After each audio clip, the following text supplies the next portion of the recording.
সব ভালোবাসা পূর্ণতা পায় না। কিছু ভালোবাসা অমর হয়ে থাকে না বলা কথার ভিড়ে। আজকের গল্পটি এমন এক মানুষকে নিয়ে যে তার রান্নার জাদুতে পুরো শহর জয় করলেও একজনের মনের হদিস পেতে বারবার করে ব্যর্থ হচ্ছিল। যখন আপনি কাউকে মন থেকে চাইবেন অথচ সময় আপনার পক্ষে থাকবে না, ঠিক তখনই জন্ম নেয় এক বুক ভাঙা হাহাকার। নিজের খুব কাছের মানুষটিকে চিনেও না চেনার ভান করা, কিংবা ভালোবাসার কথাটি জিভের ডগায় এসেও গিলে ফেলা ঠিক কতটা যন্ত্রণার হতে পারে। এক অদ্ভুত মায়া আর বিচ্ছেদের এই কাব্যিক লড়াই দেখতে ভিডিওটি শেষ পর্যন্ত দেখুন। এটি কেবল একটি প্রেমের গল্প নয়, এটি হলো অসমাপ্ত কিছু ইচ্ছার আর্তনাদ। চলুন শুরু করা যাক টিফিন বক্স ড্রামাটির এক্সপ্লানেশন। গল্পের শুরুতেই আমরা রেডিওতে শুনতে পাই, প্রেম শূন্য থেকে আসে, শূন্যে তা শেষ হয়ে যায়। তবে পৃথিবীতে ভালোবাসা ছাড়া কোনো কিছুই অমরত্ব লাভ করার ক্ষমতা রাখে না। রবি ঠাকুর বলেছিল, প্রেমের আনন্দ থাকে স্বল্পক্ষণ, কিন্তু বেদনা থাকে সারাটি জীবন। রেডিও মর্নিংয়ে আজকে শোনাবো তেমনই একটি প্রেমের গল্প। এরপরেই সেই গল্পের শুরু হয়। গল্পের শুরুতেই আমরা জাবেদ নামের এক সহজ সরল ছেলেকে দেখতে পাই। সে কাজ করার সময় হঠাৎ করেই একটা অসম্ভব সুন্দরী মেয়েকে দেখতে পাই। মেয়েটি রাস্তা দিয়ে হেঁটে যাচ্ছিল। মেয়েটির চাহনি এবং তার হাসি তাকে অনেক মুগ্ধ করে। জাবেদ তার দিকে এক দৃষ্টিতে তাকিয়ে থাকে। মেয়েটিকে দেখার পর থেকে তার মনে একটা অন্যরকম অনুভূতি কাজ করে। সে তাড়াতাড়ি ফিরে এসে তার দাদিকে সবকিছু বলে। সে জানায় মেয়েটাকে তার অনেক ভালো লেগেছে। মেয়েটি তার মনে দাগ কেটে নিয়েছে। এই দাদির সাথে তার সম্পর্ক ছিল অনেক সুন্দর, তাই তার দাদি তাকে সব সময় সাপোর্ট করে। এরপরেই আমরা সেই অসম্ভব সুন্দরী মেয়েকে দেখতে পাই। মেয়েটির নাম মিতু। মেয়েটি আজ অনেক সুন্দর করে সেজেছে, একদমই নতুন বউয়ের মতো। এরপর সে তার বাবার কাছে এসে বলে, বাবা, আমাকে কেমন লাগছে? তখন তার বাবা জানায়, একেবারে রাজকন্যার মতো। এরপরই সেখানে তার মা আসে আর তাকে শাড়িটা চেঞ্জ করে খেয়ে নিতে বলে। তবে এই কথা বলাতেই মিতু রাগ করে আর বলে, তুমি সবসময় আমাকে হিংসা করো, আর এই বাড়িতে তো এমন কেউ নেই যে আমাকে একটু হেল্প করবে। আমার তো আজ অনেক কাজ, এখনো তো প্যাকেজিংও করিনি। মূলত মিতু এই বাড়ি থেকে বাসায় চলে যাবে, তাই সে তার সবকিছু গোছাচ্ছে। এরপরেই আমরা জাবেদকে দেখতে পাই। জাবেদ অনেক ভালো রান্না করতে পারে। তার স্বপ্ন ছিল সে অনেক বড় শেফ হবে, কিন্তু সেই স্বপ্ন পূরণ না হওয়ায় সে নিজেই একটা ক্যাটারিং সার্ভিস চালায়। এখানে তার রান্না করা খাবার পুরো শহরে সাপ্লাই দেয়। সে তার দাদি এবং কিছু লোকজন নিয়ে রান্না করে এবং সেই খাবার রেডি করে ডেলিভারির উদ্দেশ্যে পাঠিয়ে দেয়। এরপরেই আমরা মিতুকে দেখতে পাই। সে তার বাবার বাড়ি রেখে নতুন বাসায় চলে এসেছে। তখন তার মা আক্ষেপ নিয়ে বলে, বাসা ছেড়ে না আসলে হতো না? তখন মিতু জানায়, না, হতো না। তোমরা দুর্ভিক্ষের মতো মুখ করে রাখো। আমি বাঁচতে চাই আনন্দ নিয়ে। My life, my choice, my freedom. তখন তার মা বলে, ফ্রিডম? মানুষ তো এখন দেশের ফ্রিডম চাচ্ছে। তখন মিতু বলে, দেশের ফ্রিডম আর মনের ফ্রিডম এক জিনিস নয়। তবে মনের ফ্রিডম আসলে দেশের ফ্রিডম আপনা আপনি চলে আসবে। তখন তার মা বলে, আমরা তোর মা বাবা, আমাদের তো ভয় হয় তোকে এইখানে একা থাকতে দিতে। মেয়েরা তো এখন কোথাও নিরাপদ নয়। রেডিও টেলিভিশন খুললেই ধর্ষণের খবর। তোর যদি কিছু একটা হয়ে যায়, এই বলে সে কাঁদতে থাকে। কিন্তু এসব কথায় মিতু কোনো গুরুত্ব না দিয়ে বলে, মেয়েরা কোনো যুগে নিরাপদ ছিল না। সব সময় মেয়েদেরকে যুদ্ধ করে বাঁচতে হয়েছে। আমিও সেভাবেই বাঁচব। কারো ভয়ে আমি মুখ লুকিয়ে থাকবো এমন মেয়ে আমি নই। এসব শুনে তার মা কাঁদতে কাঁদতে চলে যায়। তখন মিতু তাকে বিদায় দিয়ে বলে, আই মিস ইউ মা। মিতু এখন এই বাসায় একেবারেই একা হয়ে গেল। তাই মাঝে মধ্যে সে বাহির থেকে খাবার অর্ডার করে আনে। আর এখানে যেহেতু জাবেদের ক্যাটারিং সার্ভিস অনেক জনপ্রিয়, তাই সে সেখানে খাবার অর্ডার করে থাকে এবং সেখানকার এক ডেলিভারি ম্যান তাকে খাবার দিতে আসে। এই ডেলিভারি ম্যানের নাম হচ্ছে আরিফ। সে তার খাবার ডেলিভারির সাথে একটা চিরকুট এবং ফুল দিয়ে প্রেমের প্রস্তাব দেয়, যা মিতুর কাছে একদমই খারাপ লাগে। তাই মিতু জাবেদকে ফোন দিয়ে জানায়, আপনার ওখান থেকে খাবার অর্ডার দিয়েছিলাম, আর আপনার লোকেরা খাবার দিতে এসে আমাকে বিরক্ত করে, তাই আগামীকাল থেকে আর খাবার পাঠাবেন না। তখন জাবেদ তার কাছে সরি বলে আর জানায়, আপনি একদমই টেনশন করেন না, আগামীকাল থেকে আমি নিজেই আপনার খাবার ডেলিভারি দিতে আসব, আর কেউ আপনাকে কোনো ডিস্টার্ব করতে পারবে না। আপনি একদমই নিশ্চিন্তে থাকুন। এরপর জাবেদ তার দাদির কাছে জানতে চাই, মিতুর বাসায় খাবার ডেলিভারি দেয় কে? তখন তার দাদি জানায়, আরিফ। জাবেদ তো আরিফের উপর অনেক রেগে যায় এবং সে আরিফকে এক পা উপরে রেখে দীর্ঘ সময় কান ধরিয়ে রাখে, যা আবার রাস্তা দিয়ে যাওয়ার সময় মিতু দেখতে পায়। আরিফ তখন মিতুর কাছে হাত জোর করে মাপ চায়। তখন মিতু তাকে মাফ করে দেয় এবং জাবেদকে ধন্যবাদ জানায়। এরপর জাবেদ মিতুকে তার বাসায় নিচ পর্যন্ত এগিয়ে দিয়ে আসে। জাবেদ তখন মিতুকে জিজ্ঞাসা করে তার পছন্দের খাবার কোনটি। তখন মিতু ভেবে জানায় টিপ্পানিয়াকি। জাবেদ তখন বুঝতে পারে এটা জাপানিজ খাবার, যার প্রচলন এখন অনেকটাই কম। মিতু এই খাবারটি খাওয়ার আগ্রহ জানিয়ে বাসার ভেতরে চলে যায়। আর জাবেদও তার পছন্দের মানুষের সাথে এতটা সময় কাছাকাছি থাকতে পেরে অনেক খুশি হয়। আর পরের দিন সে সকল কাজকর্ম বাদ রেখে সেই খাবারটি তৈরি করতে সকল উপকরণ, চিংড়ি, মাংস এবং বিভিন্ন সবজি নিয়ে ব্যস্ত হয়ে পড়ে এবং তৈরি করে ফেলে মিতুর সেই পছন্দের খাবার টেপ্পানিয়াকি। তার দাদিও এতে অনেক খুশি হয় এবং তাড়াতাড়ি খাবারটা টিফিনে তুলে দেয়। আর জাবেদ খাবার নিয়ে সরাসরি চলে আসে মিতুর বাসায়। আর জাবেদ নিজে থেকে খাবার নিয়ে আসায় মিতু অনেক খুশি হয় এবং খাবার নিয়ে দরজা বন্ধ করে দেয়। কিন্তু জাবেদ তো আরো কিছু বলতে চায়, কিন্তু সে এখন কি বলে ডাক দেবে। কোনো কারণ খুঁজে না পেয়ে সে মিতুকে ডাক দিয়ে বলে, এখন তো মাসের শেষ, যদি বিলটা দিতেন। তখন মিতু তাড়াতাড়ি করে বিলটা নিতে আসে। তখন জাবেদ জানায়, টিফিনে আপনার পছন্দের খাবার দেওয়া আছে, খেয়ে জানাবেন কেমন হয়েছে, আর ভালো না হলে মাফ করে দিয়েন। মিতু বলে, আপনার এই চেষ্টার জন্য অনেক ধন্যবাদ। তখন জাবেদ বলে, থ্যাঙ্কস নিতু। তখন মিতু বলে, আমি নিতু নই, আমি মিতু। যাই হোক, এরপর মিতু বিদায় নিয়ে দরজা বন্ধ করে দেয়। এরপর সে ভেতরে এসে টিফিনের ভেতরে দুইটা চিরকুট, একটাতে সরি লেখা, আরেকটা চিরকুটে লেখা, আমাদের দেশের ট্র্যাডিশনাল খাবারগুলো কিন্তু মন্দ নয়, আপনি চাইলে আমাদের ট্র্যাডিশনাল খাবারও খাওয়াতে পারি। চিরকুটগুলো পেয়ে মিতু অনেক খুশি হয়। এরপর থেকে জাবেদ তার জন্য বিভিন্ন সময় তার পছন্দের খাবারগুলো টিফিনে করে নিয়ে আসতো। জাবেদ মিতুকে অনেক ভালোবাসতো। মিতুও জাবেদকে ধীরে ধীরে পছন্দ করতে থাকে, কিন্তু সে কখনোই তার ভালোবাসা প্রকাশ করত না। আর তার এই না বলা সকল কথা সে চিরকুটে লিখে একটা বাক্সে জমিয়ে রাখত। এই বাক্সে সে জাবেদের দেওয়া প্রত্যেকটা চিরকুটও সযত্নে রাখত। এরপর জাবেদ তার ক্যাটারিং সার্ভিসের জন্য বাজার নিয়ে আসলে দেখা যায় সে ঠিকঠাক বাজার করেনি। আজকের মেনু ছিল সবজি, মাছ আর ডিম, কিন্তু সে কিছুই আনেনি। তার এখন কাজে একদমই মন নেই। সে এখন সারাক্ষণ মিতুকে নিয়ে কল্পনা করে। আর আজকে সে সবাইকে তার ভালোবাসার মানুষটির উপলক্ষে মাংস খাওয়াতে চায়। আর এরপর সে টিফিন নিয়ে চলে আসে মিতুর কাছে।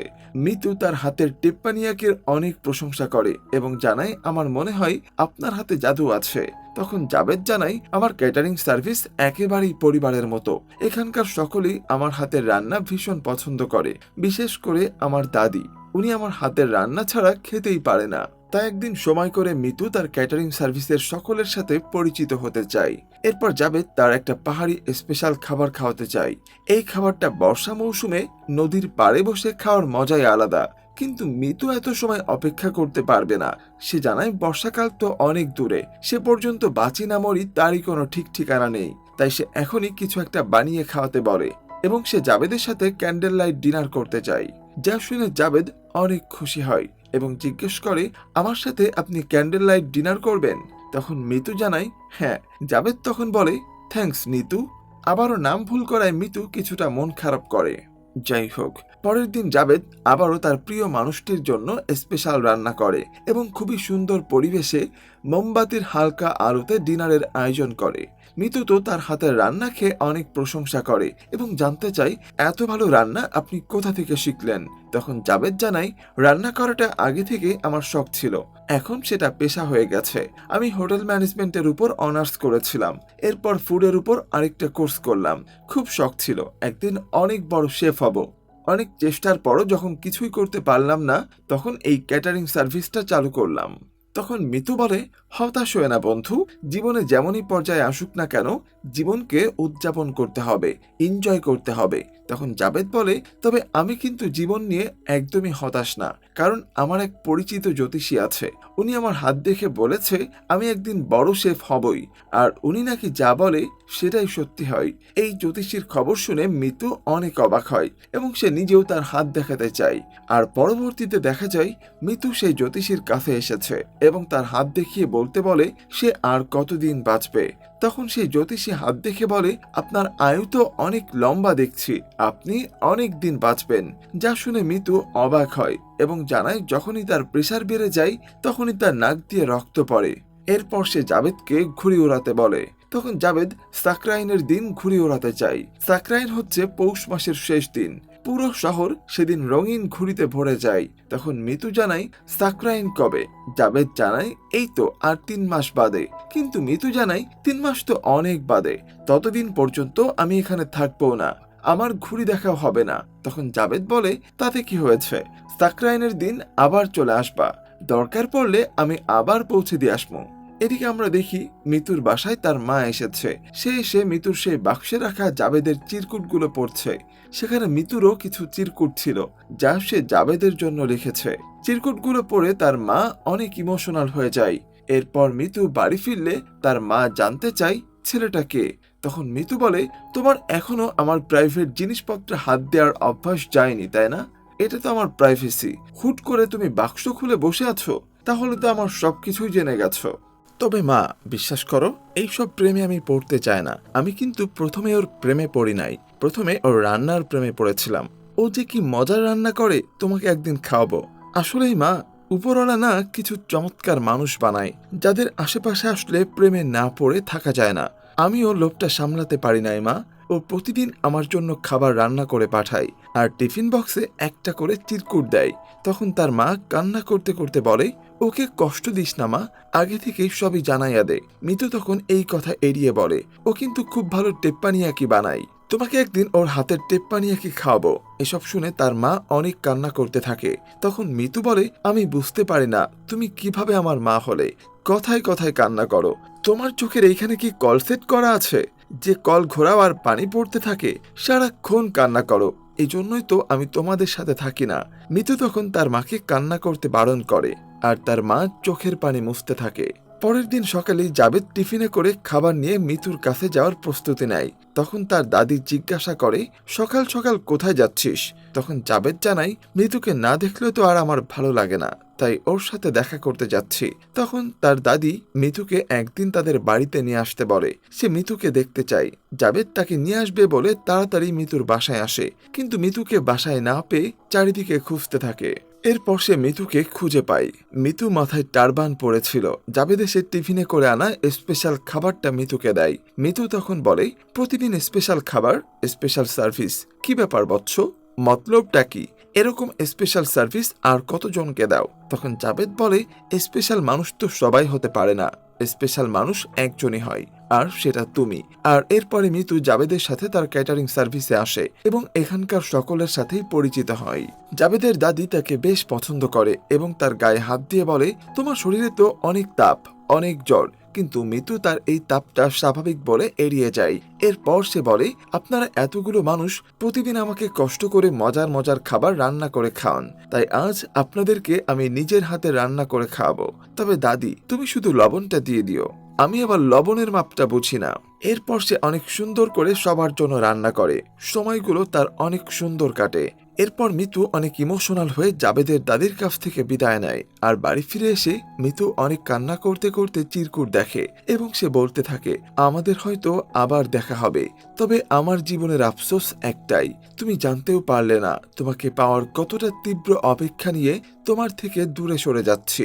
পরের দিন সকালবেলা জাবেদ তার ভালোবাসার মানুষটির সাথে দেখা করতে বাইক নিয়ে রওনা হতে থাকে। তখন তার দাদি একটা ফুল নিয়ে জাবেদকে দেয় এবং এই ফুলটা দিয়ে আজকে তার ভালোবাসা প্রকাশ করতে বলে। জাবেদও তখন অনেক খুশি মনে রওনা হয় তার প্রিয় মানুষটির বাড়ির দিকে এবং ভাবতে থাকে কিভাবে তাকে প্রপোজ করবে। কিন্তু বাসায় আসলে কেয়ারটেকার জানায় মিতু আফা তো এই বাসা ছেড়ে চলে গেছে।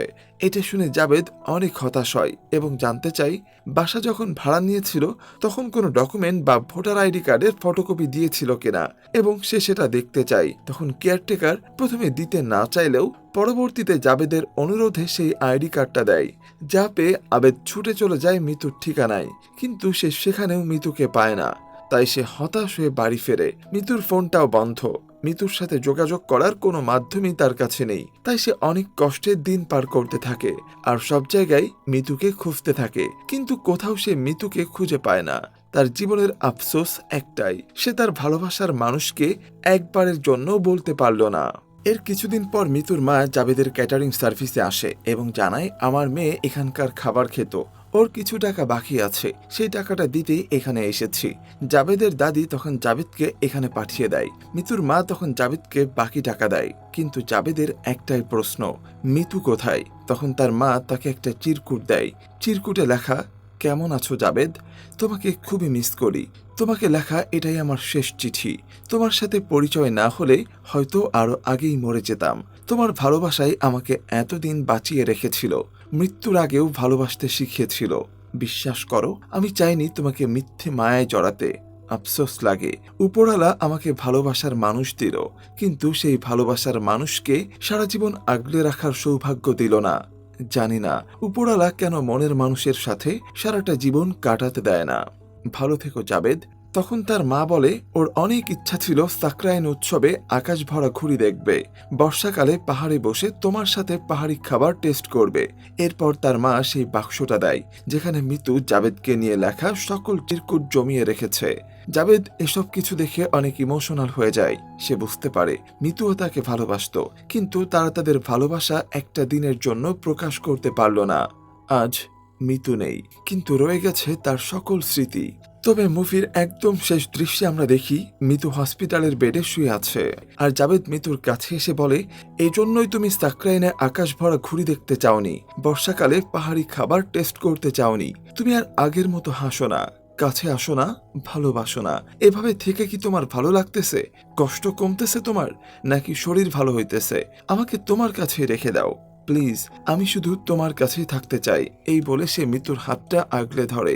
আর তখনই গল্প পাঠক বলতে থাকে, গল্পের শেষটা যদি এমন হতো তাহলেও মন্দ হতো না। কিন্তু সত্যি কি জায়েদ তার ভালোবাসার কথাগুলো মিতুকে বলতে পেরেছিল, নাকি না বলা ভালোবাসার কথাগুলো নিয়ে মিতু বেঁচেছিল শুধুই জাবেদের কল্পনায়? মানুষের সাথে মানুষের সম্পর্ক জন্মদাগের মতো, ব্যথা না থাকলেও রেখাগুলো বয়ে বেড়াতে হয় সারাটি জীবন। রবি ঠাকুর লিখেছেন, এরা সুখের লাগি চাহে প্রেম, প্রেম মেলে না, খালি সুখ চলে যায়। রেডিও জকির এমন কিছু কথার মধ্যেই গল্পটা শেষ হয়ে যায়। সত্যি বলতে, ভালোবেসে বলতে না পারার কষ্টটা অনেক বেশি হয়। আর যদি জানা যায় সেই মানুষটিও তাকে ভালোবাসতো, তাহলে সেই কষ্টটা কয়েক গুণ বেড়ে যায়। হয়তো জাবেদ বাস্তবে কখনোই মিতুকে তার ভালোবাসার কথাগুলো বলতে পারেনি, কিন্তু কল্পনায় সে বারবার বলেছে। হয়তো তাদের এই ভালোবাসা পূর্ণতা না পেলেও সারাটা জীবন জাবেদের মনে দাগ কেটে যাবে। তো আজকের এই গল্পটি কেমন লাগলো সেটা অবশ্যই কমেন্টে জানাবেন, আর ভিডিওতে একটা লাইক করে দিবেন। তো বিদায় নিচ্ছি এখানেই। ভালো থাকবেন, সুস্থ থাকবেন, আর আপনার প্রিয় মানুষটিকে সযত্নে রাখবেন।